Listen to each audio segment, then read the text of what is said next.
Hola, buenas noches. Bienvenidos a la primera sesión del Colegio de Neonatólogos del Estado de Guerrero.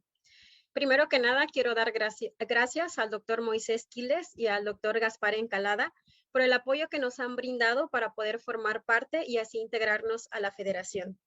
Nuestro primer tema del día de hoy es soporte respiratorio no invasivo. Me complace a mí poder presentar a nuestra ponente. Es una excelente pediatra neonatóloga, la doctora Denet Algedi Morales Barquet.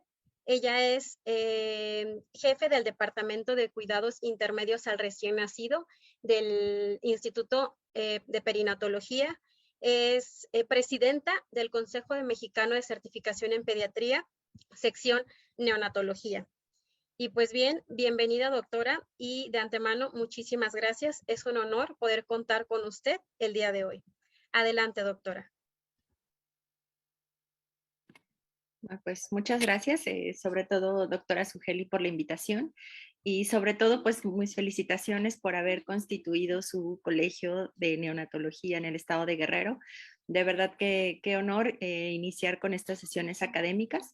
Y bueno, sin más preámbulo, empecemos con la plática. Voy a compartir pantalla. Muchas gracias. Bueno, y justo el día de hoy creo que les voy a hablar de un tema que como neonatólogos pues siempre nos involucra todo lo que es la ventilación mecánica. Sin embargo, pues como vemos en otras patologías y sobre todo en otros grupos pediátricos y de otros grupos de edad, inclusive en adultos, pues actualmente mucho se ha optado por el soporte respiratorio no invasivo, que es justo lo que vamos a hablar el día de hoy. Entonces, cuando entendemos un poco del concepto, creo que nuestro principal ejemplo es el CPAP, ¿no? Que es esta presión de distensión continua que involucra mantener una presión transpulmonar durante la fase expiratoria de la respiración, pero sobre todo es este soporte para prevenir el colapso alveolar. Entonces, nuestro reto es sobre todo saber en nuestros recién nacidos cuál es la presión óptima y el arte, pues es que hay múltiples factores para que este tipo de soporte respiratorio sea un éxito o sea una falla. Entonces, voy a empezar un poco por lo que ocurre en la sala de partos. Y esta diapositiva la verdad es que me gusta mucho porque creo que a pesar de los cambios que ha habido en la reanimación neonatal o por supuesto ahorita para la actualización del 2020, sigue siendo que en las guías de reanimación neonatal la ventilación a los pulmones es el paso más importante y fundamental en toda la reanimación de un recién nacido. A diferencia de lo que ocurre en otras edades, donde podríamos iniciar con compresiones torácicas, en el recién nacido nuestra principal maniobra o intervención siempre será la ventilación, al menos en las guías actuales. Entonces, nosotros nos enfrentamos a recién nacidos cada vez más prematuros, que por supuesto no son los únicos en los cuales se requiere un soporte respiratorio no invasivo, pero sí es creo que la población más vulnerable que lo puede requerir desde sala de partos y que nuestras guías han cambiado de 2010 para acá, ¿no? Hemos visto cómo se ha involucrado mucho más la necesidad de tener un CPAP en sala de partos y cómo se han diseñado diferentes dispositivos para otorgar este soporte, ¿no? Entonces vemos, por ejemplo, nuestras bolsas autoinflables o nuestras bolsas infladas por flujo, pues ya involucran el tener la medición de la presión positiva al final de la expiración. Y como ustedes saben, pues ya actualmente es indispensable contar con un mezclador y sobre todo con un oxímetro de pulso en sala de partos para estar haciendo cambios y ajustes minuto a minuto en nuestros pacientes, ¿ok? Entonces, nosotros debemos de tener siempre este tipo de dispositivos en la sala de partos y yo creo que eso es como el reto que todavía como México tenemos pendiente porque pues sabemos que son muy pocas las unidades que lo tienen. Entonces, vean, esta es una de las publicaciones de la red de Vermont Oxford en donde pues al menos algunas instituciones participan, sobre todo de Estados Unidos es la gran mayoría, y yo tengo el honor de estar en el Instituto Nacional de Perinatología, donde también nosotros participamos, o bueno, estamos dentro de la Vermont Oxford, pero vean cómo lo que se ha logrado en diferentes unidades a nivel mundial es un incremento en el uso de CPAP en la sala de parto, sobre todo en esta reanimación inicial, en donde en 2011 se encontraba aproximadamente en un 35% y para el 2019 se encuentran en 62% de las unidades. Pero vemos cómo esto pues ha incrementado sobre todo en pacientes de mayor edad gestacional, pero vean como, por ejemplo, entre 22 y 23 semanas creo que todavía seguimos muy bajos, pero a partir de las 24 a las 29 semanas, pues es la población que mucho más va a requerir el CPAP en la reanimación que lo involucra desde la sala de partos. Entonces, cuando nosotros estamos a punto de recibir o de reanimar a un recién nacido pretérmino, pues nosotros trataremos de tener siempre nuestro equipo disponible, pero es indispensable contar con el CPAP, ¿no? Entonces, vean, por ejemplo, este es alguno de los métodos con los cuales se puede otorgar el CPAP desde sala de partos, que es el sistema Neopuff, ¿no? Que es la marca del equipo, pero bueno, lo que es el dispositivo es una pieza en T, porque sabemos que otra manera de colocar el CPAP pues es como lo hacemos con el método tradicional, con el sistema descrito inicialmente por Gregory, ¿no? Un CPAP de burbuja, aunque sabemos que la colocación de este sistema pues puede ser no tan rápido como en el primero o segundo minuto de vida. ¿Y por qué es indispensable, sobre todo en los recién nacidos prematuros? Porque sabemos que ellos se encuentran en el desarrollo canalicular al final o al principio del desarrollo pulmonar en su etapa sacular y que ellos tienen pues más que una deficiencia, una cantidad probablemente insuficiente de surfactante para prevenir este colapso alveolar. Además, en el recién nacido prematuro, pues tenemos apneas, inestabilidad de la caja torácica, con un incremento del trabajo respiratorio, que todo puede ser soportado por el CPAP, ¿no? Entonces, creo que para empezar a hablar de soporte respiratorio no invasivo, pues siempre empezamos con el CPAP que colocamos en sala de partos. En cambio, en el recién nacido de término, pues nos enfrentamos a diferentes patologías como la taquipnea transitoria del recién nacido, el síndrome de aspiración de meconio, neumonía, hipertensión pulmonar, cardiopatías congénitas, o otras patologías que se ven un poco más adelante, no tanto desde sala de partos como edema agudo pulmonar, pacientes postquirúrgicos de hernia fragmática, bronquiolitis o laringomalacia, que condicionen dificultad respiratoria. Aquí, por ejemplo, les voy a poner este es el video de una bebé, ¿no? Que ya está varios días después, pero que empieza con dificultad respiratoria, ¿no? Entonces, probablemente nosotros nos enfrentemos a estos pacientes más en una atención de urgencias. Entonces, cuando nosotros tratamos de incorporar la fisiología y la mecánica pulmonar al desarrollo de este soporte respiratorio no invasivo, pues se ha visto cómo ha habido un gran cambio de cómo se iniciaba, ¿no? Inicialmente con la famosa fase 1 de ventilación, que cada vez queda más en desuso este término, pero donde simplemente apoyábamos con oxígeno a flujo libre por medio de un casco o una campana cefálica. Actualmente pues ya tenemos puntas nasales, o prongs binasales, ¿no? Que pueden ser cortos, que pueden ser largos, o finalmente una cánula endotraqueal. Pero sabemos que cada una de estas estrategias pues tienen que irse adaptando a la mecánica pulmonar, involucrando la resistencia de la vía aérea, ¿no? Sabemos que será mucho más la resistencia que nosotros tengamos en la vía aérea si usamos un dispositivo mucho más largo o de menor calibre. A la vez tenemos que ver cómo está la distensibilidad pulmonar, ¿no? No es lo mismo un paciente prematuro con déficit de surfactante a un recién nacido de término que probablemente tenga líquido pulmonar por una taquipnea transitoria al recién nacido, o cómo está el trabajo respiratorio y sobre todo el esfuerzo respiratorio del paciente. Si este esfuerzo es irregular o muy débil, pues probablemente no sea candidato a un soporte respiratorio no invasivo. Ahora, creo que todos los dispositivos, en general los no invasivos, tienen como soporte tener la permeabilidad de la vía aérea, sobre todo lo que podríamos asegurar es hasta nivel faríngeo, incrementar la capacidad residual funcional por medio de incrementar la actividad diafragmática, disminuir la resistencia de la vía aérea proximal, mejorar o disminuir el trabajo respiratorio y mantener una adecuada ventilación con perfusión.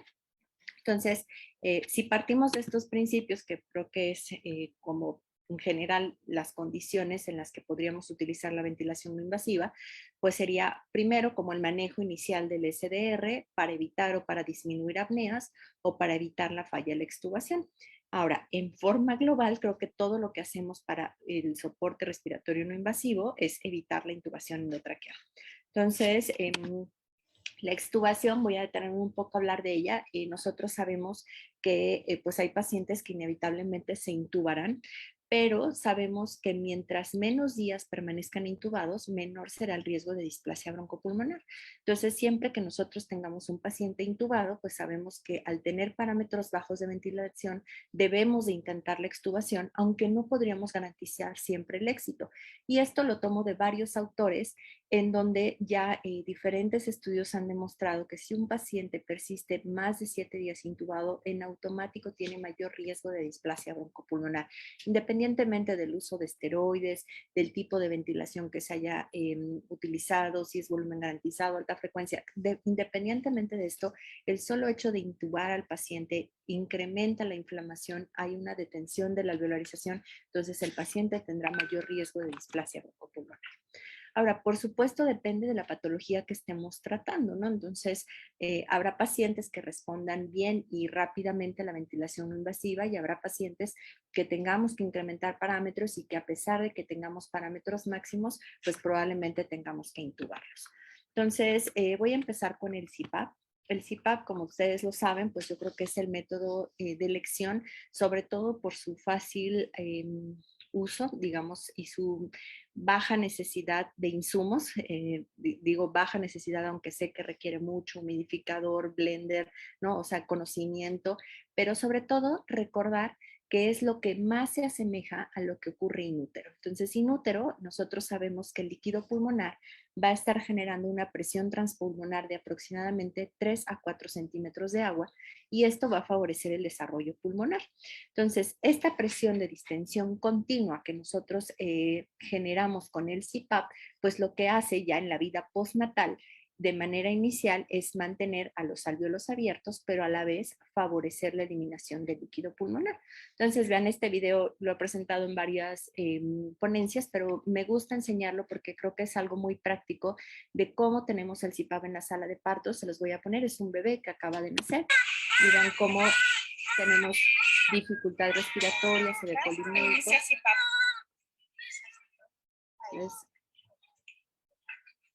Justo 5 minutos. No, mañana había visto falta de sellado.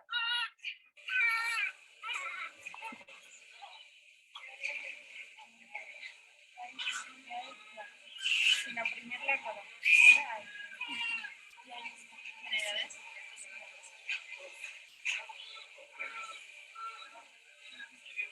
Una vez que y vean cómo de manera pues casi automática disminuye la dificultad respiratoria una vez que se asegura un buen sello, ¿no? Un sello hermético en la vía aérea proximal y sobre todo que esta presión de distensión continua que nosotros garantizamos pues va a actuar tanto en la fase inspiratoria como en la fase expiratoria y que sabemos que aproximadamente, como lo dice el manual de reanimación, iniciar con 5 a 6 centímetros de agua, pues esto simulará los 3 a 4 centímetros de agua que se generaban de presión transpulmonar con el líquido pulmonar. Entonces, en realidad estamos simulando lo que había a nivel de distensión y de presión en el útero. Entonces, ¿cuál es nuestra meta? Pues como todos sabemos, pues es establecer la capacidad residual funcional una vez que mejora la distensibilidad pulmonar, la cual está aquí graficada en las líneas verdes. Baja la resistencia de la vía aérea, pues incrementará la capacidad residual funcional.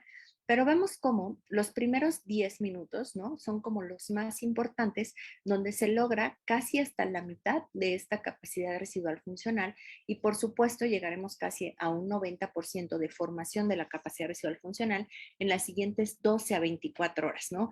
Probablemente este sea el concepto que todos manejamos, donde el niño que tiene un síndrome de adaptación pulmonar o esta dificultad respiratoria leve al nacimiento, pues va a ir mejorando en las siguientes horas de vida, de manera que entre 6 a 12 horas de vida, pues esta dificultad respiratoria leve debería desaparecer. Claro, porque está formando la capacidad residual funcional. Sin embargo, en los primeros minutos de vida, creo que es donde nosotros podríamos más impactar con alguna intervención, como sería colocar el CPAP en sala de partos. Entonces, específicamente en SDR, ¿qué hace el CPAP?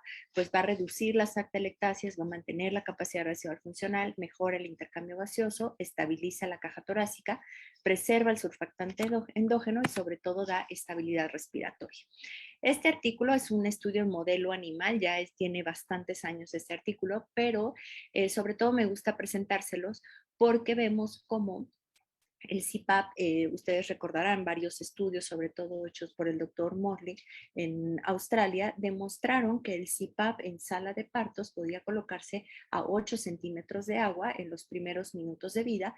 ¿Y por qué? Porque se sabe que esto, comparado contra ventilación mecánica y contra CPAP en 5 centímetros de agua, es cuando mucho más mejoría vemos, sobre todo, vean, en la relación PO2-FiO2 o índice de Kirby o PAFI, nosotros vemos como el CPAP en 8 centímetros es el que tiene una relación pues casi por arriba de 200 a 250. En cambio, cuando nosotros tenemos el CPAP en 5 o el CPAP en menor, aquí se compara todo contra ventilación mecánica, vemos cómo pues no logramos estos valores por arriba de 200. También en frecuencia respiratoria, obviamente en ventilación mecánica, que es la línea en triángulos, no hay diferencia porque estos pacientes estaban sedados y relajados, bueno, son ovejas que están sedadas y relajadas con un respaldo de 40 por minuto, pero vemos cómo cuando nosotros colocamos el CPAP en 8 mantenemos una menor frecuencia respiratoria comparado contra un CPAP en 5. Al igual en CO2, bueno, es una presión arterial de CO2, vemos cómo esta baja mucho más rápido cuando nosotros tenemos un mayor nivel de CPAP y cómo el volumen minuto, que lo entendemos como el volumen corriente por la frecuencia respiratoria, también es mucho más estable cuando el paciente se encuentra con un CPAP en 8. Entonces, probablemente nosotros hemos todos leído el consenso europeo de SDR, en donde sabemos que el 8 hasta 9 inclusive centímetros de agua, pues sea lo mejor para los pacientes que tienen una peor condición clínica, ¿no? Me refiero específicamente en recién nacidos menores de 1000 gramos. Sabemos que aún así, aunque pongamos un CPAP temprano y aunque este CPAP se coloque entre 6 a 8 centímetros de agua, pues algunos de estos pacientes requerirán intubación en la sala de partos, ¿no? Y posteriormente, durante su evolución en las siguientes 72 horas, se sabe que casi la mitad requieren intubación en algún momento. Este es la actualización del algoritmo que se ha hecho para SDR por el grupo de la terapia intensiva neonatal del INPER, en donde se maneja que si el paciente, esto digo, es un algoritmo que va como muy parecido a lo que es el algoritmo de reanimación neonatal, pero vean cómo nuestra estrategia inicial, aquí no la puse, pero es CPAP en los primeros 5 minutos de vida. Si el paciente persiste con dificultad respiratoria, se sugiere incrementar la presión entre 7 a 9 centímetros de agua e ir incrementando de manera paulatina la FiO2 para mantener saturaciones ya después de los 5 minutos entre 90 y 95. Ustedes recordarán el estudio Torpedo, el cual menciona que nuestro objetivo es entre los 2 a los 5 minutos llegar a 85%, porque si no esto incrementa la mortalidad. Y sobre todo mantener el CPAP con revaloración constante, ¿no? Entonces, obviamente si en las siguientes horas de vida el paciente, a pesar de esta presión y estar haciendo incrementos de la FiO2, no logramos saturaciones objetivo, persiste con dificultad respiratoria y la FiO2 es más de 30, entonces, bueno, en estos pacientes considerar la administración de surfactante, ya sea por la técnica INSURE o LISA, y cuando el paciente en la siguiente hora de vida cumpla criterios para extubar, pues tratar de extubar lo más pronto posible. Obviamente, si mi paciente entre las siguientes 2 a 24 horas persiste con dificultad respiratoria, tengo que descartar otras patologías, ¿no? Y obviamente considerar el uso de surfactantes si yo corroboro, ya sea por radiografía o por ultrasonido, que se trata de un síndrome de estrés respiratorio. Entonces, ya entrando en ventilación no invasiva, nosotros sabemos que existen diferentes modalidades. Bueno, les hablé un poco del CPAP. El CPAP sabemos que hay el CPAP de flujo continuo y el CPAP de flujo variable. Creo que todos estamos mucho más familiarizados con el CPAP de flujo continuo, que es el CPAP de burbuja, o podríamos utilizarlo como el sistema del ventilador. En cambio, el CPAP de flujo variable pues es un dispositivo que en México se conoce como el Infant Flow o el CPAP. Y después tenemos ya de manera más reciente el sistema bifásico o BiPAP, que son 2 niveles de CPAP. Esto lo da igual el equipo CPAP, que les hablaré un poquito más adelante. La ventilación no invasiva, la cual puede ser sincronizada o no sincronizada, pero esto entendemos un ventilador que da ciclos, que da presión máxima, que da presión mínima, que nosotros damos un tiempo inspiratorio, pero que sobre todo nos daría respaldo en caso de tener apneas. Y las puntas nasales de alto flujo, que hablaré sobre 2 sistemas, el sistema Vapotherm y el OptiFlow. Entonces, cuando nosotros hablamos de ventilación no invasiva, tenemos como diferentes opciones. Lo primero, entender que el CPAP, que sería esta presión de distensión continua a la vía aérea, pues actúa tanto en la fase inspiratoria como en la fase expiratoria. En general, lo entendemos mucho más como una presión positiva al final de la expiración, sin embargo, no es así. Esto actúa de manera continua. Por supuesto, nos apoya la capacidad residual funcional y evita el colapso alveolar.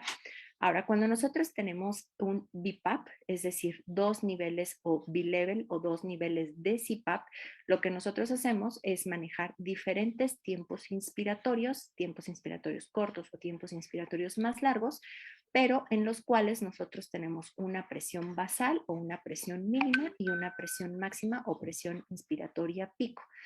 Aquí, dependiendo del tiempo inspiratorio que nosotros programemos, pues coincidirá en a veces que se sincronice con el esfuerzo inspiratorio del paciente o simplemente daremos 2 niveles de presión y el paciente podrá tener inspiraciones en el nivel alto y expiraciones en el nivel bajo o inspiraciones y expiraciones tanto en el nivel alto como en el nivel bajo de presión del CPAP. Ahora, cuando nosotros hablamos de ventilación nasal con presión positiva intermitente, que es como muchos artículos en inglés lo manejan, nosotros damos ciclos, ¿no? Y esto es lo más parecido que nosotros damos a una ventilación convencional. Colocamos tiempos inspiratorios cortos, damos varios ciclos por minuto, podemos dar entre 40 hasta 60 ciclos por minuto, y nosotros damos una presión máxima y una presión mínima. Entonces, creo que esto es lo que más familiar nos resulta con una ventilación convencional.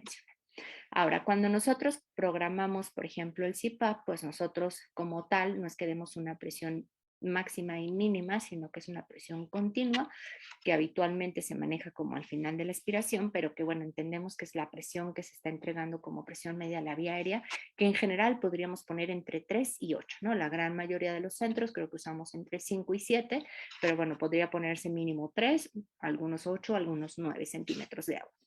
El BiPAP, en diferencia, tiene una presión máxima y tiene una presión mínima y por supuesto la presión media de la vía aérea. Y aquí algo importante en el BiPAP es que en general no se recomienda que sean 3 a 4 centímetros más de agua la presión máxima que la mínima. Es decir, si yo pongo 5, pues mi máximo de presión máxima serían 10, ¿no? Asumiendo, perdón, si yo pongo 5, sumaría 3 o 4, serían 9. Si yo pongo 7, sumaría 3 o 4, mi máximo serían 11. En general es lo que las recomendaciones y el mismo equipo maneja, ¿no? 3 a 4 centímetros de agua por arriba de la presión mínima. Y en la ventilación nasal, pues yo podría poner parámetros tal cuales como los manejo en ventilación mecánica invasiva, en donde yo puedo poner una presión mínima de 8 o de 10 y una presión máxima de 20, algunos refieren hasta 24 centímetros de agua de presión. Por supuesto, aquí tendríamos que contemplar el porcentaje de fugas, el cual puede ser compensado o no por el ventilador, pero que siempre se asume que será entre un 20 a 30%. Entonces, si yo programo probablemente 24, pues en general no le llegan 24 hasta el alveolo, ¿no? Sino que llegará un 20 a 30% menos de presión. Entonces, cuando yo programo mi ventilación nasal o mi sistema bifásico, siempre tener en cuenta las fugas, que va a ser menor la presión de la programada, la que sea entregada hasta la vía aérea distal. que yo aquí puedo tener manejo de volumen corriente y volumen minuto. ¿Por qué? Porque yo estoy dando ciclos y entonces al poner ciclos yo manejo un volumen corriente y una frecuencia respiratoria. Y que esto a la vez es una ventaja porque si mi paciente su problema son apneas, entonces yo al colocar estos ciclos de respaldo, pues si el paciente en alguno de los ciclos hace apnea, de cualquier manera el ventilador dará la presión máxima y llegará a la presión mínima, evitando así que tenga una apnea o bradicardia el paciente. Ahora, el trabajo respiratorio teóricamente sería mucho menor si además lo sincronizo, y el CO2 tiene resultados contradictorios porque en realidad no hay como tal un lavado extenso de CO2. Sin embargo, sabemos que sí hay un volumen minuto que manejará mayor eliminación de CO2. Entonces, lo primero importante es que la presión entregada en la vía aérea inferior siempre será menor, pero que aunque sea menor, este pequeño incremento entre presión máxima y mínima me generará reclutamiento alveolar. Algunos autores lo mantienen como micro reclutamiento alveolar, y que lo que más puedo medir sería la inflación a nivel faríngeo, pero que justo al inflar mucho más la faringe, entonces se incrementa el reflejo paradójico de Head, que es el reflejo inspiratorio, y con esto evito que tenga apneas mi paciente. Entonces les muestro uno de los principales estudios que yo creo que pues actualmente es controvertido los resultados, pero este es el estudio hecho por el doctor Kirpalani en 2013, publicado en el New England, en donde él estudió y comparó la ventilación no invasiva versus el CPAP en recién nacidos menores de 1000 gramos y menores de 30 semanas como el soporte respiratorio inicial en menos de 7 días de vida, en el momento en que tuviera su primer uso de ventilación no invasiva. Aquí involucraba obviamente hasta los 28 días de vida como periodo neonatal, pero podría ser que el recién nacido nunca pasó por ventilación mecánica o que ya que estaba en ventilación mecánica se extuba y se coloca en ventilación no invasiva. Entonces, lo importante es que se comparó el resultado combinado de displasia broncopulmonar y muerte y sobrevida sin displasia broncopulmonar en menores de 36 semanas para hacer el diagnóstico de displasia broncopulmonar, y vean, involucró pues casi 490 pacientes en cada grupo y no hubo diferencias estadísticamente significativas ni en el desenlace combinado de displasia y muerte ni en los desenlaces por separado. Después, ya en el análisis por subgrupos, nuevamente, al tratar de comparar si en un grupo u otro tenía mayor riesgo de reintubación, no hubo diferencias tampoco. Algo importante de estas gráficas es que vean cómo pues, la gran mayoría de los pacientes que se reintuban en los siguientes 3 días, ¿no? Las famosas 72 horas para definir si hay un éxito o no a la extubación, pero vemos que tanto en ventilación nasal como en CPAP no hubo diferencias. Y al compararlo en sincronizado versus no sincronizado ventilación nasal, tampoco hubo diferencia significativa. Entonces, esto es ya en la clínica cómo colocamos nosotros la ventilación no invasiva. Usamos una interfaz que en este caso es una mascarilla nasal, la cual, bueno, tiene un circuito que sería el inspiratorio y el expiratorio. De hecho, para muchos de esto les resulta familiar, es el mismo circuito y la interfaz que utilizamos en CPAP. Y vean cómo pues esto se conecta al ventilador, obviamente tiene la rama inspiratoria, la rama expiratoria, y vemos cómo pues tiene igual su sistema de humedad y temperatura, y lo único que hacemos es que nosotros desactivamos, en este caso porque no se coloca el sensor de flujo, entonces se desactiva todo lo que sería para ventilación sincronizada, se dejaría como una ventilación controlada por presión en ventilación mecánica convencional, y nosotros pues manejamos los mismos parámetros que en un ventilador. Colocamos una presión inspiratoria o presión máxima, colocamos una presión expiratoria o presión mínima, colocamos un tiempo inspiratorio, una frecuencia respiratoria, la FiO2 y bueno, en este caso se colocó rampa, ¿no? Pero aquí lo único importante yo creo que sería considerar que en ventilación invasiva generalmente usamos tiempos inspiratorios un poco más largos, se sugiere entre 0.38 a 0.45. La presión inspiratoria, aquí como les decía, pues generalmente se suma un 20 o 30% de lo que nosotros podríamos mantener en ventilación convencional. O sea, este paciente en realidad se colocó la ventilación no invasiva por apneas, entonces lo que necesitábamos más que mucha presión probablemente eran más ciclos. Y en realidad vemos cómo, pues aquí no tengo el video del paciente, pero el paciente realmente está bien acoplado con el ventilador, aunque está en un modo no sincronizado. Ahora, cada vez existen interfaces mucho más cómodas que otorgan menos fuga y menos lesión. Por ejemplo, esta pues es la válvula Benveniste, que fue inicialmente con la que se entregaba, por ejemplo, el CPAP. Estos son de los estudios hechos por Vedder, en donde se empezó el método INSURE, pero vean pues cómo era la interfaz, no sé si eran puntas binasales, sin embargo todo era metálico, había un circuito nada más. Y aquí vean cómo pues ya cada vez se tienen interfaces mucho más cómodas y mucho más, sobre todo que nos aseguren mucho un sello hermético para evitar fugas. Ahora, ¿por qué este método bifásico también podría ser una ventaja? El método bifásico ahorita me voy a referir como a los 2 niveles de CPAP, porque permite que el paciente inspire y expire tanto en la presión alta como en la presión baja. En la ventilación con presión positiva, en no invasiva sincronizada, pues ya se ha visto que disminuye el trabajo respiratorio. Ahora, el CPAP, o el que tiene 2 niveles de presión, aquí si lo ven se escribe CPAP, porque SI significa suspiro, o sea, sería un CPAP con suspiros, por decirlo así. La desventaja es que la presión inspiratoria pico, como les mencionaba hace rato, pues solo puede ser 3 a 4 centímetros mayor, pero ponemos tiempos inspiratorios mayores y esto a la vez nos da una desventaja que sería manejar menores frecuencias. Estos son gráficos de cómo funciona el CPAP, ¿no? O este bifásico o binivel, que son 2 niveles de CPAP, en donde yo coloco una presión mínima, que por ejemplo, estas son las gráficas del equipo, en donde yo, por ejemplo, pongo 7 de presión mínima y pongo una presión máxima de 9. Entonces tengo mi presión mínima, mi presión máxima, presión mínima y presión máxima.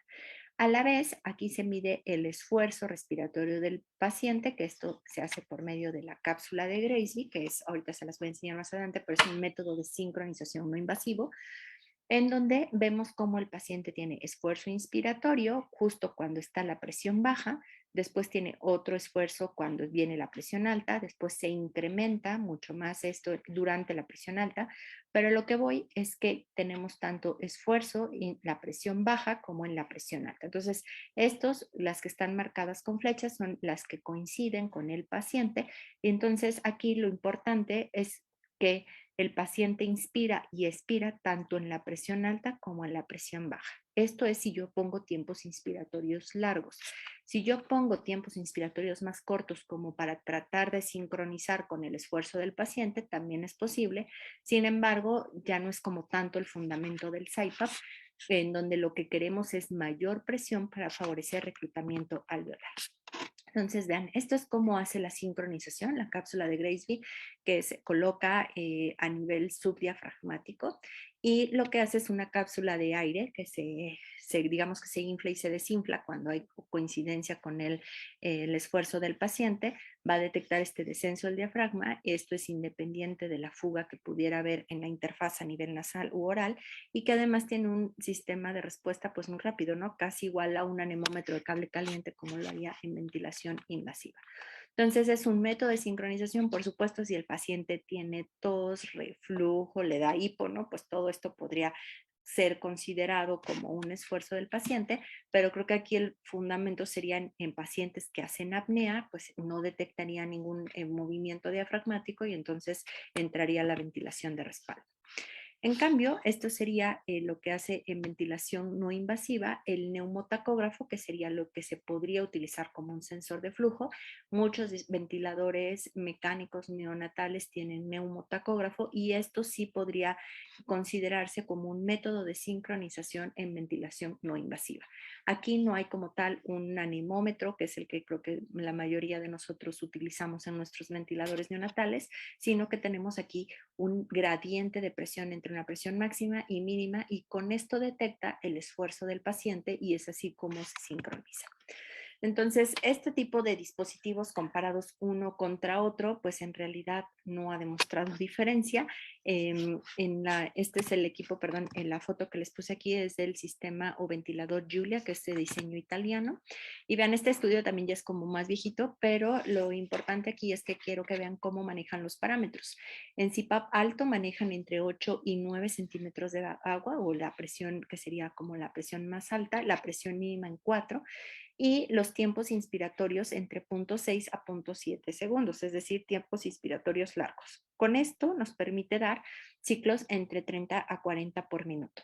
Ahora, con el equipo de ventilación nasal sincronizado, que se sincroniza por medio de un neumotacógrafo, vean, se puede poner 15 a 20 centímetros de agua de presión máxima, 4 a 6 de presión mínima y los tiempos cortos, entre 0.3 a 0.4, nuevamente con 40 a 60 por minuto. Y al menos en este estudio, para definir la falla, fue que el paciente estuviera con hipoxia, con acidosis, con apneas persistentes, enterocolitis o neumotórax, y no hubo diferencias entre un dispositivo y otro.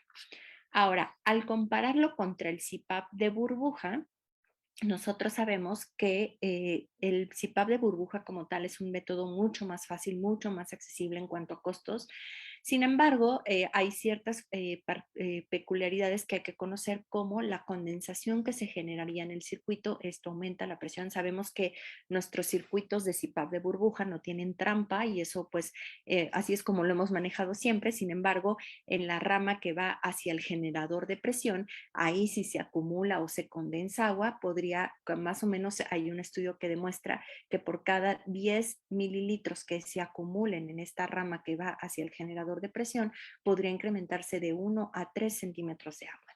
Ahora es diferente la presión si se cambia el flujo. Esto también creo que es un poco controvertido. En modelo animal se ha demostrado que sí. Y lo más importante pues es que carecemos de cualquier sistema de alarma. Obviamente no es un sistema muy sofisticado, ha salvado muchas vidas, pero es algo que no nos da como tanta garantía de seguridad. Ahora, en cuanto a la interfaz, pues como ustedes saben, están las mascarillas nasales ahora ya más en uso. Las iniciales, acuérdense que eran oro nasales y estas se habían asociado a hemorragia cerebelosa. Sin embargo, ya las nuevas solo son nasales. También están las puntas cortas binasales o las puntas largas o nasofaringeas, que teóricamente al ser nasofaringeas mejoran la permeabilidad hasta la nasofaringe. Sin embargo, pues también sabemos que al ser más largas aumentan mucho más la resistencia de la vía aérea. Ahora, ¿cuáles son los puntos desfavorables? Pues siempre cuando nosotros tenemos estos sistemas un poco más sofisticados, pues siempre todas estas fugas generan alarmas constantes. No sabemos si hay mayor o menor distensión abdominal. Y bueno, cuando tenemos estos sistemas como un poco más, digamos que más aparatosos hacia afuera de la nariz, hay mayor dificultad para la alimentación al seno materno. Ahora, las ventajas de esta ventilación yo creo que condiciones en donde el CPAP ha fallado, ¿no? Donde nosotros sabemos que de entrada tenemos mayor riesgo de falla, que serían los pacientes más prematuros, recién extubados, o los pacientes que, por ejemplo, acaban de recibir surfactante, pero que a pesar del surfactante tienen todavía dificultad respiratoria. Creo que sería el paciente candidato ideal para recibir esta ventilación no invasiva. Y bueno, pues ya existe un metaanálisis realizado en el 2017, en donde se incluyeron 10 ensayos clínicos controlados y aleatorizados con 1,061 pacientes, y ya se demostró, después del estudio, por supuesto, de Kirpalani, que fue en 2013, que la ventilación nasal es más efectiva que el CPAP para disminuir la necesidad de intubación. Y de estos 10 estudios, solo uno de ellos, que fue el estudio hecho por el doctor Ramanathan, demostró que se disminuye la incidencia de displasia broncopulmonar cuando previo a la ventilación nasal se administró surfactante. ¿Ok? Este solo fue en el estudio del doctor Ramanathan. En general, el estudio en global no demostró que la ventilación nasal sea más efectiva para disminuir la displasia broncopulmonar, pero sí para disminuir la necesidad de ventilación. Entonces, ¿Cuáles son las desventajas que todavía tenemos en este punto? Bueno, pues que no, al parecer no se pudo comparar en el metaanálisis si las sincronizaciones son indispensable. Todavía no sabemos cuáles los mejores parámetros y que bueno, falta todavía mucho más estudios, algo siguen saliendo, pero para comparar el CPAP o este ventilador que tiene 2 niveles de presión de CPAP contra la ventilación no invasiva. Ahora, la cánula nasal de alto flujo, como ustedes saben, pues esto lo hemos adoptado mucho de adultos y creo que ahora con la pandemia, pues cada vez hay mucho más evidencia de las puntas nasales de alto flujo, pero estas se utilizaban desde el 2002, en donde estaban las guías de la Asociación Americana de Cuidados Respiratorios y referían que el flujo máximo que se podría entregar en pacientes neonatales eran 2 litros por minuto. Sin embargo, para el 2010 ya estas guías, bueno, refieren que se pueden dar hasta 8 litros por minuto, pero que las indicaciones son oxígeno a bajo nivel, alimentar al paciente sin retirar el aporte de oxígeno, pacientes que tienen mucha movilidad, que probablemente sean nuestros prematuros ya una vez que pasan el periodo crítico, y que las recomendaciones para el 2002 decían que había que evitar la irritación de la piel, escoger el tamaño apropiado de la cánula, que el desplazamiento podría producir pérdida de la entrega de oxígeno, lo cual creo que sigue aplicando, pero algo que les subrayo y creo que es muy importante es que en el 2012 decía que las puntas nasales a flujos altos podían producir un CPAP inadvertido dependiendo del tamaño de la cánula, del flujo y de la anatomía del paciente. Ahora eso es lo que buscamos, que estas puntas nasales de alto flujo sean equiparables al CPAP. ¿Ok? Y que bueno, la irritación puede resultar de un flujo excesivo. Entonces, ¿cómo actúan? Creo que es igual que la ventilación no invasiva, igual que el CPAP, disminuyen la resistencia a la vía aérea, van a mejorar el intercambio gaseoso y disminuir el espacio muerto a nivel nasofaringeo, dan presión positiva de distensión, pero sobre todo tomar en cuenta que la relación entre el tamaño de la cánula y el peso del paciente será lo que determine la presión faríngea. Entonces, vean, al menos en este estudio, de forma muy general, vemos cómo el flujo a 2 litros por minuto, esto midiendo la presión a nivel faríngeo, entrega aproximadamente 2 centímetros de agua. A 4 litros por minuto, 4 centímetros de agua y a 6 litros por minuto, aproximadamente 6 centímetros de agua. Entonces, nosotros debemos de considerar siempre que esto va a depender además del tamaño de la cánula y del peso del paciente. Entonces se refiere a utilizar esta fórmula en donde 2.6 es una constante más 0.8 por el flujo menos 1.4 por el peso del paciente. Entonces creo que nadie va a estar haciendo ¿no? en forma práctica el cálculo, pero algo muy importante es estar viendo el diámetro de la carina contra el diámetro de la punta, porque vean, al menos en este estudio se ha demostrado que si nosotros queremos tener una presión en la vía aérea que sea aproximadamente como un CPAP, entre 4 a 5 centímetros de agua, pues esta relación entre punta y narina pues se debe de mantener por arriba de 0.8. Es decir, deberíamos de medir la narina y, por ejemplo, si tenemos vamos a la línea que está en círculo, si tenemos narinas que midan 3.5 centímetros, pues tendríamos que tener, perdón, milímetros, tendríamos que tener al menos unas puntas del 3, ¿ok? Entonces, vean, por ejemplo, estas son las puntas convencionales y vean cómo, pues aquí yo no logro con mi punta ocluir al menos más del 50% del calibre de la narina.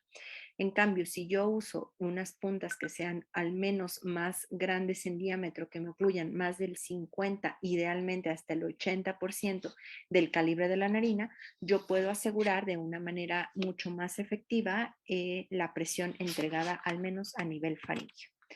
Entonces, pues las puntas nasales tienen, yo creo que un boom desde los últimos 5 años hacia acá, al menos en el periodo neonatal.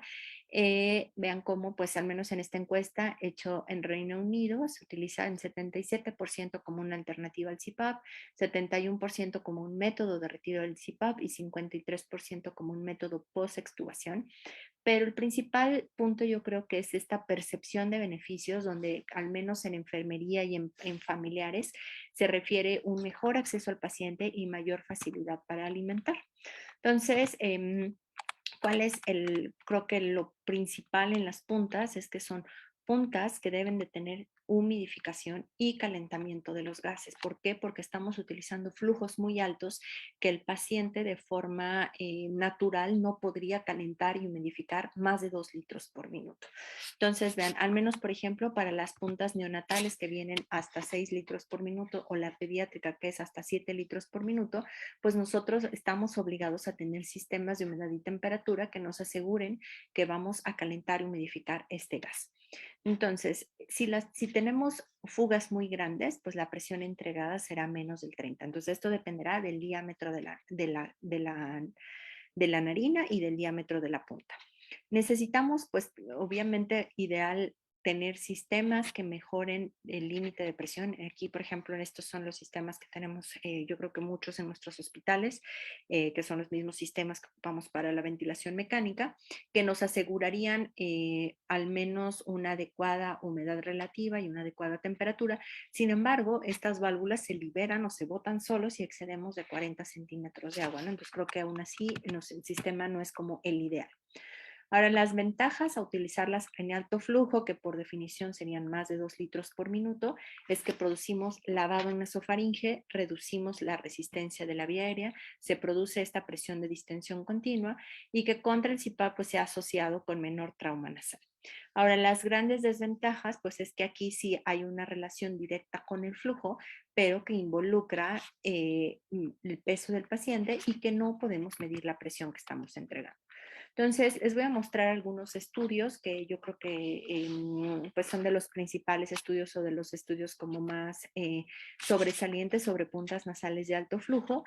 El primero fue el estudio hecho por Callum Roberts, en donde se comparó o era un estudio inicial de no inferioridad, o sea, demostrar que las puntas nasales de alto flujo contra el CPAP eran igual de efectivas y pues se demostró que no, que las puntas nasales tienen mayor falla y que además el estudio, en este estudio en específico, se tuvo que detener el estudio porque había mucho más falla demostrada desde antes de terminar la muestra, eran 25% de falla contra 13% en CPAP, y que además, bueno, una de las características del estudio es que si el paciente fallaba en puntas, tenía la opción de pasarse a CPAP, pero también se mostró que había mayor riesgo de intubación en el grupo de alto flujo. Entonces, algo importante del estudio es que se demostró que además había menos trauma nasal, ¿no? Creo que esto sí es como muy relevante. Ay, perdón. Y que después de la extubación también hubo menor, o sea, no hubo diferencias a favor de las puntas y que había mayor falla en puntas nasales. Ahora, con los diferentes dispositivos con los que nosotros entreguemos el CPAP o las puntas de alto flujo, pues siempre tenemos que tener como una guía. Este estudio está publicado en Pediatrics y a mí me gusta mucho porque creo que nos da una guía de cómo utilizar las puntas de alto flujo. Y vean, aquí involucraron, era un estudio hecho para comparar CPAP burbuja o CPAP del Lymph and Flow o CPAP del ventilador, pero CPAP nasal contra puntas nasales de alto flujo, pero aquí vean cómo utilizaron las puntas Hudson, las puntas de Fisher and Paykel, que es el sistema OptiFlow o el Vapotherm, en donde se asegurara primero que el diámetro de oclusión contra la narina es de más del 50%, y vean, pacientes entre 1000 a 2000 gramos hasta 3 litros por minuto de inicio, en 2000 a 3000 4 litros por minuto de inicio y en más de 3000 gramos 5 litros de inicio, y que se incrementaba 1 litro por minuto por cada 10% más de FiO2 o si el paciente tuviera dificultad respiratoria, y máximo del basal se podían incrementar 3 litros por minuto. Entonces, por ejemplo, para un niño de 3 kilos que iniciara en 5 litros por minuto, máximo podríamos llegar a 8 litros por minuto, que de hecho es lo que el fabricante sugiere utilizar en el periodo neonatal, 8 litros por minuto. Ahora, el objetivo primario, al menos de este estudio, que era ver si había reintubación en las siguientes 72 horas como método de extubación, pues también demostró que no hubo diferencia aquí para CPAP versus puntas. Sin embargo, sí requirieron más días de soporte respiratorio los pacientes manejados con puntas nasales, ¿no? Lo cual pues nos da como un pero a decir, bueno, pues probablemente sea mucho más cómoda, tengo menos trauma nasal, sin embargo, esto me expone a mayor probabilidad de displasia broncopulmonar. Este estudio también fue hecho en Egipto, ya también tiene varios años, pero el desenlace es el mismo, en donde se demostró que las puntas nasales de alto flujo se asocian con más días de soporte respiratorio y más días de oxígeno. Entonces, al menos aquí se utilizó como un método de retiro del CPAP, y vean que los pacientes que tenían una FIO2 de menos de 30% a las 24 horas, se decidía retirar el CPAP y pasarlos a puntas, y en puntas se iniciaba a 2 litros y se disminuían 0.5 litros por minuto cada 6 horas. Sin embargo, como les mencionaba, esto se asoció con más días de puntas, más días de oxígeno. Vean aquí la duración en días en oxígeno en el grupo de cálula nasal, pues fue mucho mayor, y también la duración en total de la terapia respiratoria fue mayor, y los dos son estadísticamente significativos. Ahora, de forma más reciente, en 2019, el grupo de Manley publicó este estudio que fue hecho ya en una población más grande, no tan prematuros. De hecho, el promedio de edad de este estudio son 36 semanas de gestación, vean, 750 pacientes, en donde igual era un estudio planeado como no inferioridad de CPAP contra puntas nasales de alto flujo. Y aquí vean, por ejemplo, no hubo diferencias estadísticamente significativas en cuanto a la población, pero vean cómo, pues digamos que el grueso de los pacientes eran de taquimia transitoria del recién nacido, más que, y segundo lugar SDR. Sin embargo, nuevamente se demuestra cómo las puntas tuvieron mayor probabilidad de falla, con un 20.5% versus 10.2% del CPAP. Entonces, creo que estos sistemas son mucho más, digamos, fáciles de manejar en cuanto a la comodidad del personal, me refiero para manejar al paciente, para tomarlo, para alimentarlo. Vean, por ejemplo, este es el sistema Vapotherm, el cual involucra la necesidad de una toma de oxígeno, una toma de aire. Este equipo tiene su propio blender. Aquí el equipo tiene sus propias puntas, en los cuales al menos el fabricante no refiere que se tenga que ocluir más del 50% de la narina, pero sí hay neonatal, infantil y pediátrica. Y vean cómo aquí la ventaja es que este equipo no necesita un sistema independiente de humedad y temperatura, sino que el mismo equipo tiene dentro de su circuito una luz interna, digámoslo así, el cual funciona como funcionaría el calefactor para humidificar y calentar el gas una vez que sale del sistema y regresa al equipo. Entonces nosotros tenemos solo tres, en la pantalla despliega tres valores, que es el flujo, la FIO2 y la temperatura que se está manejando. Todo puede ser ajustado de manera manual, ¿no? Nosotros suplimos el botón y entonces nos va desplegando qué parámetros puedo manejar. Estos sistemas pues fueron como muy utilizados ahora en la pandemia. De hecho, el sistema Vapotherm en grupos pediátricos y adultos fueron de los sistemas que demostraron disminuir la necesidad de intubación.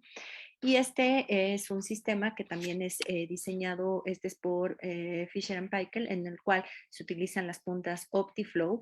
Estas puntas, el beneficio que ofrecen es que dentro de la punta tienen una tubuladura metálica que hace que las puntas tengan un flujo mucho más laminar y menos turbulento. Y aquí también se maneja la presión como tal, perdón, no se mide, se maneja el flujo en litros por minuto y se maneja el FIO2, ¿ok? Y entonces esto tiene pues ya integrado el sistema de humedad y temperatura. Entonces, como conclusiones, bueno, pues creo que se ha incrementado mucho el uso de puntas nasales de alto flujo con humidificación y calentamiento como una modalidad de soporte respiratorio no invasivo. La presión faríngea y esofágica es proporcional al flujo de gas entregado. La ventilación nasal como tal es más efectiva que el CPAP para disminuir la necesidad de intubación, pero recordar que ningún método es inocuo, ¿ok? Ahora, no tenemos estudios que indiquen el tiempo óptimo de este soporte respiratorio no invasivo. Por supuesto, creo que aplicaría lo mismo que en ventilación convencional, retirarlo lo más pronto posible cuando el paciente esté en adecuadas condiciones, por sobre todo la posibilidad de displasia broncopulmonar, aunque sea no invasivo. Y había unos estudios que sugerían prolongar el uso del CPAP, pero sobre todo como para favorecer el crecimiento pulmonar. y evitar el uso de puntas nasales, al menos sin humedad y sin temperatura. Y de forma general, pues creo que las puntas nasales han sido muy utilizadas. Creo que a todos nos gusta utilizarlas porque son mucho más como prácticas. Sin embargo, recordar que estas al menos se han asociado, son inferiores al CPAP y que sobre todo se han asociado a mayor necesidad de oxígeno. Y algo como para despedirme sería como lo nuevo que viene. Yo no tengo experiencia, por ejemplo, en NAVA, en ventilación de alta frecuencia no invasiva, pero recordar que cada vez están saliendo más estudios sobre ventilación de alta frecuencia no invasiva, en donde se favorece la eliminación de CO2 y el reclutamiento alveolar. Son ventiladores diferentes que pueden compensar las fugas, o los ventiladores híbridos que de alguna manera pueden ajustarse con estas nuevas interfaces, o NAVA, NAVA que bueno, es la ventilación neuralmente ajustada, donde hay un sensor que mide la actividad eléctrica a nivel del diafragma y que sobre todo en no invasivo, pues no, sobre todo nos daría el plus de la compensación de fugas al ventilador, y que además en apneas centrales pues sabemos que tendríamos este respaldo del ventilador. Y algo que yo creo que todavía está como no tan en boga, pero probablemente sea un método de fácil acceso, sobre todo porque no requiere un ventilador, ¿no? Sería el CPAP de alta frecuencia, el cual pues se ha denominado el Seattle CPAP o Seattle PAP, en donde lo que nosotros vemos es donde la rama que va dirigida hacia el generador de presión, en el generador de presión hay una angulación de la punta de al menos 90 a 135 grados, o mayor de 90 hasta 135 grados, que generaría estas burbujas del CPAP de burbuja, pero que sean transmitidas con mayor eficacia y velocidad para simular una ventilación de alta frecuencia, y por supuesto sería un dispositivo no invasivo. Creo que esto, al menos NAVA, es lo que más evidencia está teniendo hasta ahorita, y bueno, pues esperemos próximamente poder utilizar estos dispositivos en nuestro país. Muchas gracias y no sé si hubiera alguna pregunta.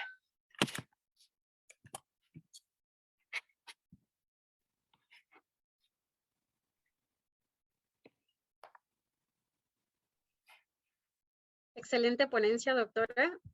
Gracias por estar presente el día de hoy con nosotros. Para pasar a la serie de preguntas, tenemos a la doctora Yasmín Gutiérrez. Ella es secretaria, forma parte de nuestra mesa directiva. Entonces, adelante, doctora Yasmín.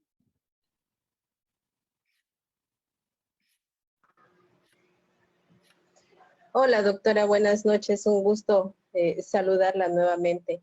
Mire, sí tenemos unas preguntas.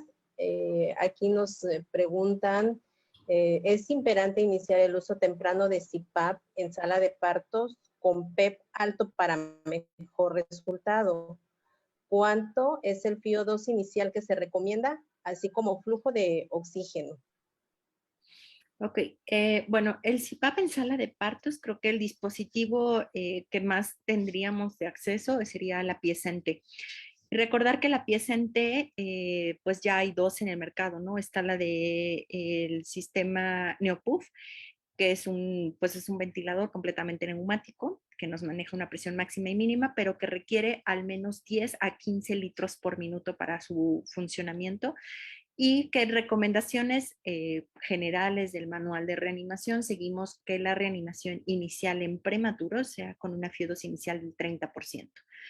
No sé si eso contesta la pregunta. Y el sistema NEOT, que creo que es un dispositivo mucho más económico y que creo que podría ser algo más tangible en muchas unidades y en muchas salas de partos, también requiere al menos un flujo de 10 litros por minuto. Entonces creo que esa sería, no sé si la respuesta, 10 litros por minuto al menos de flujo.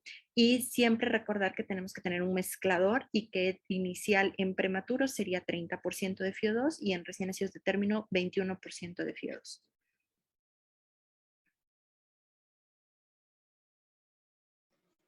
Muchas gracias. Otra pregunta, mencionan en qué sitio se debe colocar la cápsula de Graysmith.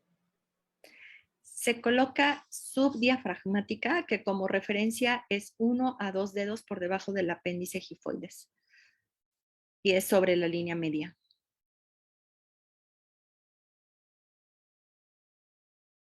Ok, gracias. Permítame, hay otra. Otra pregunta. Mencionan, ¿qué hacer cuando hay sangrado activo en fosas nasales en pacientes con CPAP? Bueno, yo creo que esto, ¿qué hacer en el momento del sangrado? Yo me iría un paso antes, que sería mantener adecuada humidificación y temperatura. Yo creo que eso es el pilar fundamental para que el paciente no sangre. Recordar que si nosotros entregamos flujo muy alto, ¿no? O sea, más de 2 litros por minuto, el paciente con su vía aérea proximal es incapaz de calentar y humidificar, ¿no? Hay algunos videos muy bonitos de cómo se paralizan los cilios, empieza la acumulación de secreciones, sobre todo hay predisposición a sangrado. Creo que si el paciente ya sangró, pues inevitablemente será hacer compresión en el momento para evitar el sangrado, tratar, nosotros digo, no es algo que utilicemos frecuentemente, pero hemos utilizado oximetazolina para tratar de parar el sangrado, pero creo que es una complicación que vemos cada vez menos con los sistemas de humedad y temperatura. Algo que no mencioné, pero que creo que es importante, es el sistema convencional, no sé si ustedes lo han visto, pero tiene un muñequito que dice ventilación invasiva o no invasiva. El muñequito aparece con una cánula endotraqueal o aparece con una mascarilla. Al menos yo creo que depende un poco del ambiente en el que ustedes se encuentren, pero cuando usamos flujos muy altos, de hecho podría ser benéfico, excepto con este sistema Vapotherm que lo hace de manera automática, pero si usamos flujos muy altos, ponerlo en modo invasivo, que nos asegura una temperatura de 36 a 37 grados centígrados del gas.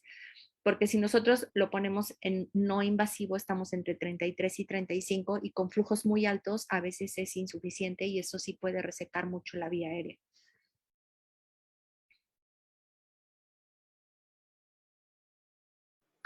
Gracias, doctora. Me gustaría leerle un comentario que hicieron aquí. Dice, el problema con la ventilación nasal, presión positiva no sincronizada, es que solo el 25 a 30% de las ventilaciones se sincronizan con la ventilación espontánea del paciente. En el resto de las ventilaciones, el flujo entregado al paciente sería insuficiente. Lo pusieron solo como un comentario, no sé si quiera usted agregar algo más. Yo creo que tiene razón. Sin embargo, aunque se ha sugerido que siempre se utilicen métodos sincronizados, la evidencia no es tan contundente a favorecer esta sincronía como para hacer un plus o sea, nos suena a todos lógico que si lo sincronizamos será mucho mejor, ¿no? Mucho más fisiológico para el paciente. Sin embargo, el problema es sincronizarlo, ¿no? Entonces, yo creo que esto, al menos en el último metaanálisis hecho por Lemire, pues no demostró que al hacerlo no sincronizado sea malo, ¿no? Creo que la investigación vendrá y seguirá favoreciendo para métodos sincronizados y probablemente NAVA vaya a ser una respuesta a este método.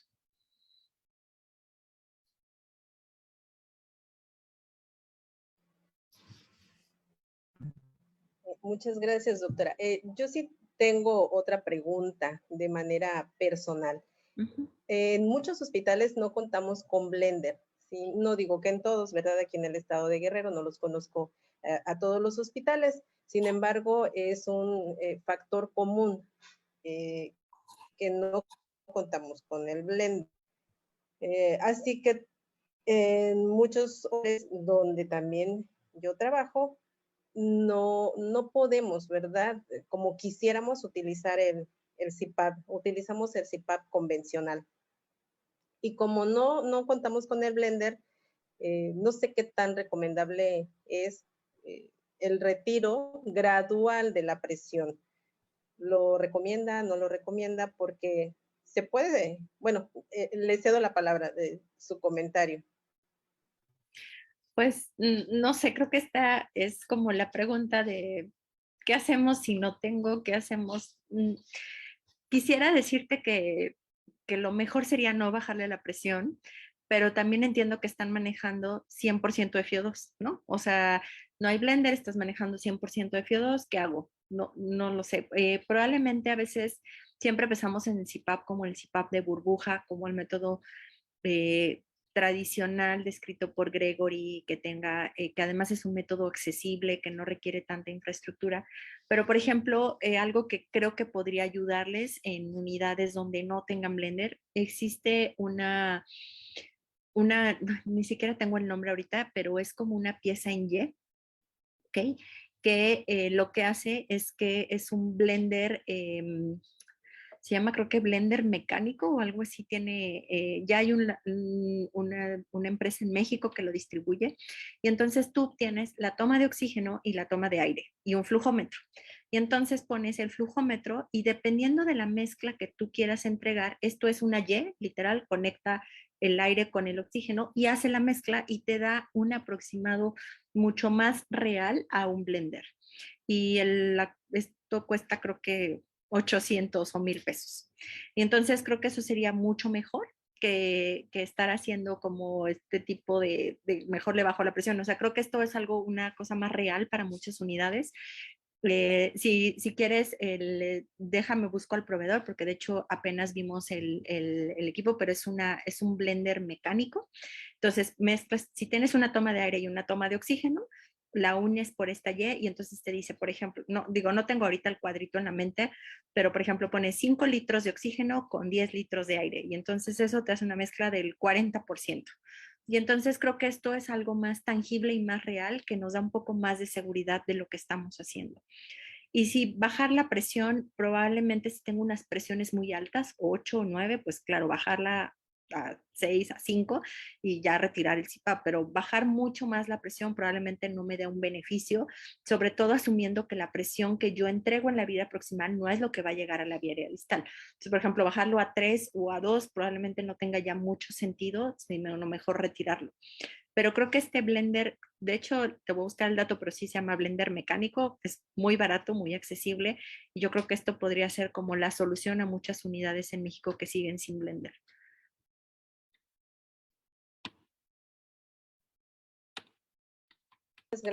Muchas gracias, doctora.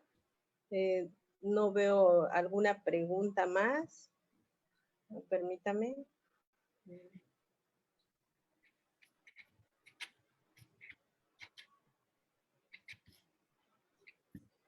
Doctora, ¿cuáles serían o existe algunas contraindicaciones para el uso de CPAP en sus diferentes modalidades?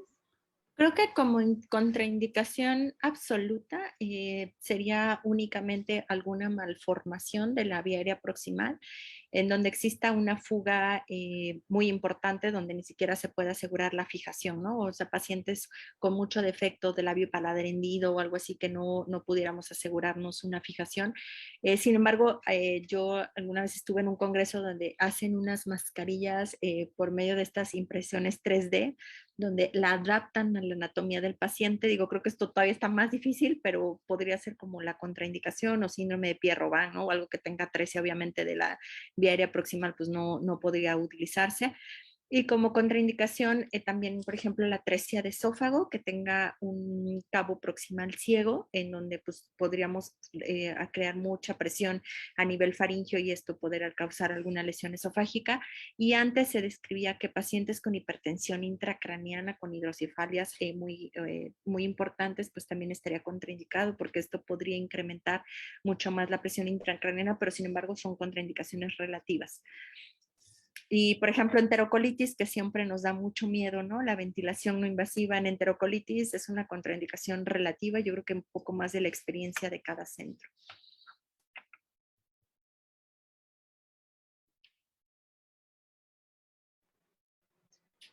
Muy bien, doctora. Sería la última pregunta. Mencionan, ¿cuál es su experiencia con el uso del CPAP o la ventilación no invasiva con pacientes con aspiración de meconio? Nosotros la utilizamos en síndrome de aspiración de meconio cuando la FiO2 en general está por abajo de 60%.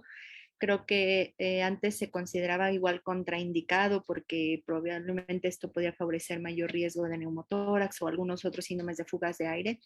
Sin embargo, sabemos que en aspiración de meconio grave, ¿no? Probablemente que tengamos que poner surfactante o algo así, pues no habría mucho lugar para la ventilación no invasiva. Sin embargo, en casos leves a moderados, que creo que nuestro mejor marcador sería la FIO2 que necesita el paciente, se puede utilizar y nosotros lo hemos utilizado en casos leves a moderados sin mayor riesgo de fuga aérea.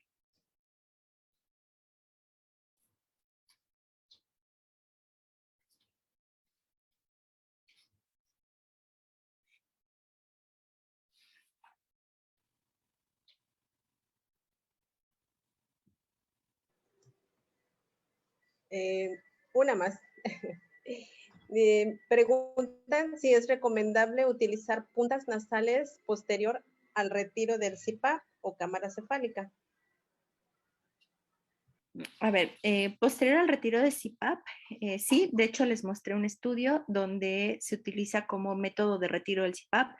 Sin embargo, recordar que aunque es efectivo, prolonga mucho más los días de oxígeno y prolonga mucho más el soporte respiratorio en general. Y como para retiro de la campana, no me queda muy clara la pregunta, o sea, me parece que la campana sería como una fase menos porque no damos ninguna presión. O no sé si entiendo la pregunta. ¿No? O más bien si después de retirar las puntas ponemos una campana cefálica, no sé muy bien a qué se refiere. Sí, creo que sí, entiendo que esa es la duda, si es... Sí, normalmente lo que se hace, por ejemplo... cámara cefálica. Sí, lo que se hace, por ejemplo, es que si nosotros ya tenemos un flujo de menos de 2 litros por minuto, es decir, podríamos bajar hasta 1 litro por minuto y retirar, no habría que pasar a campana cefálica. O sea, recordar que la presión entregada en general, así como que en forma gruesa, obvio dependiendo de la narina y del peso y todo, pero si le doy 1 litro por minuto, le estoy dando 1 centímetro de agua de presión. Entonces, no sería como una presión indispensable, a menos que el paciente sea estos niños con displasia severa, que no podemos retirar el oxígeno y que probablemente, aunque sea ese poquito de presión, pues lo siguen necesitando. Pero creo que ahí el fundamento sería la presión más que la FIO2 que nosotros pudiéramos entregar con una campana cefálica. Uh-huh.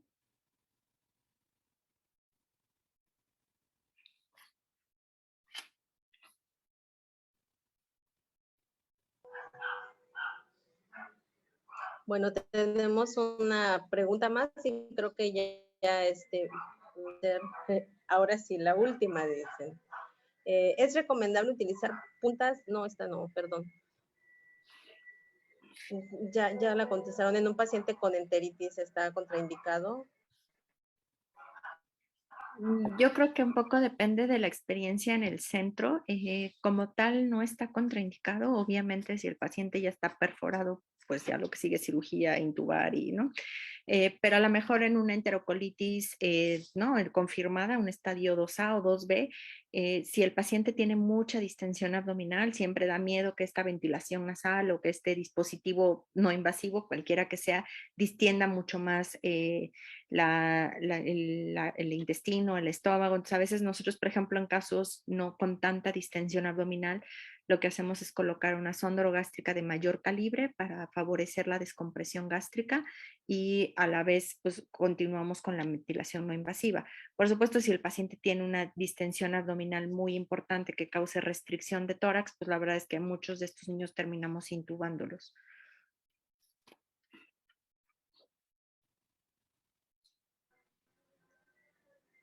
Pues muchísimas gracias, doctora. Le cedo la palabra a la doctora Sugeli.